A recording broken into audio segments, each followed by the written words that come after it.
Трослојна средновековна некропола е пронајдена под црквата Свети пророк Илија во Дојран. Првиот слој на некрополата датира од 12-тиот и 13-тиот век, вториот е од 15-тиот и 16-тиот век, а горниот слој на некрополата е од крајот на 17-тиот век. Освен добро зачуваните човечки остатоци, гробовите изобилуваат и со автентичен накит и монети. Откриените материјални докази покажуваат доста сличности со некрополата во Струмичко Водоча, што докажува дека постоело културно единство помеѓу двата града во средновековието.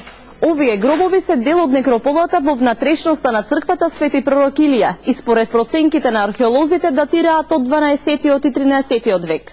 Ископувањата открија и остатоци од средновековен верски објект црква, за која старите дојранчани најверојатно знаеле, па затоа токму на тоа место е изградена и црквата Свети пророк Илија во 19-тиот век.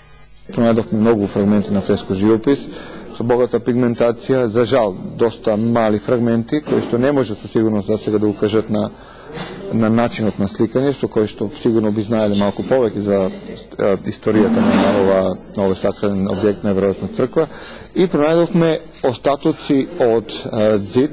Истражувањата на локалитетот Свети пророк Илија започнаа пред повеќе од 1 месец.